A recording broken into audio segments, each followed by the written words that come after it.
Bursa Efek Indonesia akan mulai memberlakukan tampilan baru informasi notasi khusus pada kode perusahaan tercatat mulai 3 Agustus 2026.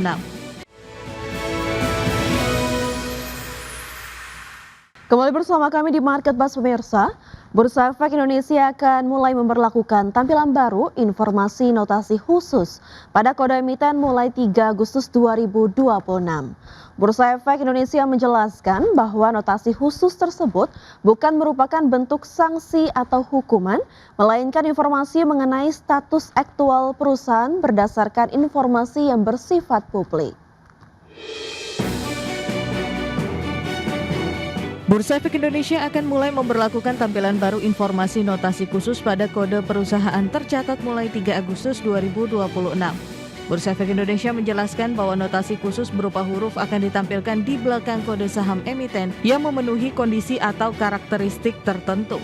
Notasi tersebut bukan merupakan bentuk sanksi atau hukuman, melainkan informasi mengenai status aktual perusahaan berdasarkan informasi yang bersifat publik.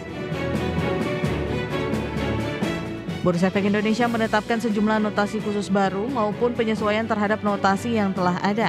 Di antaranya notasi B untuk emiten yang menghadapi permohonan pilot atau telah dinyatakan pilot, M untuk perusahaan yang sedang menjalani proses penundaan kewajiban pembayaran utang, serta notasi L bagi emiten yang terlambat menyampaikan laporan keuangan.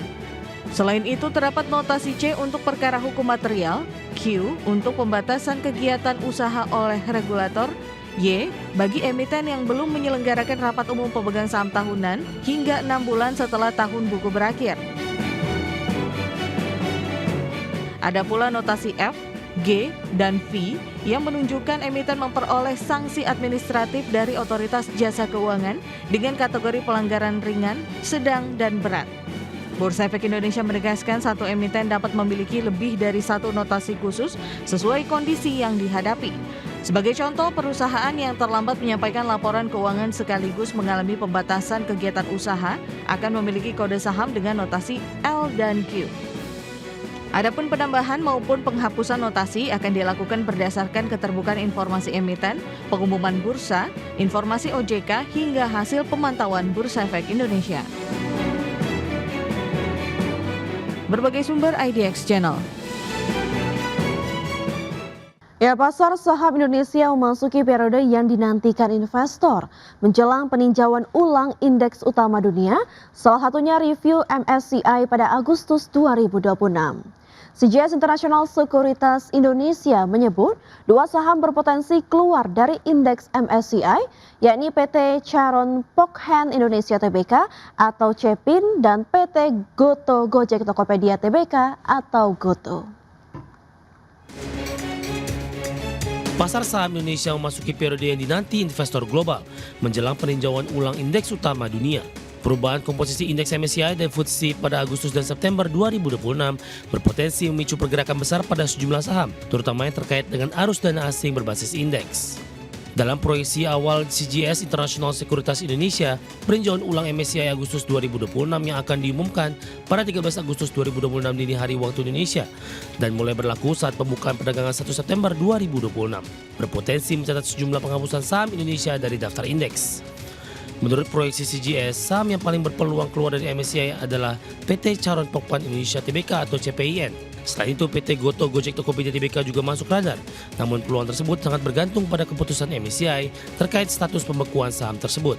CGS menilai Goto hanya berpotensi mengalami perubahan apabila MSCI mencabut status pembekuannya. Sementara itu, peluang PT Bumi Resources Minerals Tbk untuk terdepak dinilai sangat kecil. Sebelumnya pada awal Juli, MSCI resmi mempertahankan seluruh kebijakan pembatasan terhadap pasar saham Indonesia. Dalam MSCI Global Investable Market Indexes Review 2 Agustus 2026, keputusan ini merupakan tindak lanjut dari hasil Market Classification Review, sehingga kebijakan freeze yang telah diterapkan sebelumnya tetap berlaku hingga pemberitahuan lebih lanjut. MSCI juga menegaskan seluruh kebijakan khusus yang telah diterapkan terhadap Indonesia tetap dipertahankan.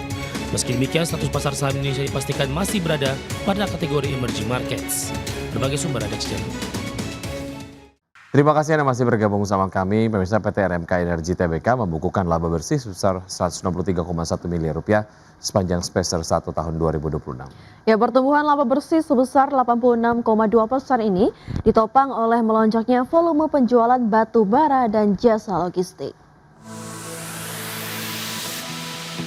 PT RMK Energi Tbk mencatatkan kenaikan laba bersih sebesar 86,2% menjadi Rp163,1 miliar pada semester 1 2026. Capaian ini tumbuh signifikan dari periode yang sama tahun sebelumnya. Kenaikan laba bersih emiten berkode saham RMKE ini sejalan dengan lonjakan pendapatan usaha yang meroket 176,7% mencapai Rp1,6 triliun.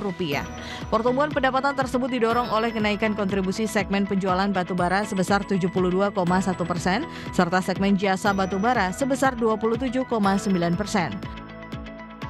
Pada segmen penjualan batu bara, peningkatan pendapatan ditopang kenaikan volume penjualan yang mencapai 1,7 juta ton atau melonjak 302,3%. Kenaikan volume tersebut diimbangi dengan kenaikan harga jual rata-rata sebesar 15,1% seiring tingginya permintaan pasar. Sementara pada segmen jasa pengangkutan, volume hauling melesat 424,9% menjadi 1,4 juta ton dan mendukung muatan barge hingga 3,2 juta ton. Segmen jasa logistik ini memberikan kontribusi dominan terhadap laba usaha perseroan dengan porsi mencapai 63,7%. Direktur Utama Perseroan Vincent Saputra menegaskan, sinergi segmen jasa dan penjualan saling menguatkan basis profitabilitas perseroan. Perseroan juga berhasil menjaga arus kas operasional tetap positif sebesar Rp140,3 miliar atau tumbuh 62,8%. Selain itu, rasio utang finansial terhadap ekuitas tetap terjaga sehat pada level 0,55 kali. Manajemen optimistis iklim usaha sektor pertambangan akan semakin kondusif pada semester kedua seiring kepastian regulasi pemerintah. Berbagai sumber IDX Channel. Pemirsa, PT Kawasan Industri Jababeka Tbk meraih pencapaian marketing sales sebesar Rp1,18 triliun di sepanjang semester pertama tahun 2026. Ya, angka tersebut telah memenuhi 32% dari total target perseroan tahun ini yang membidik Rp3,75 triliun.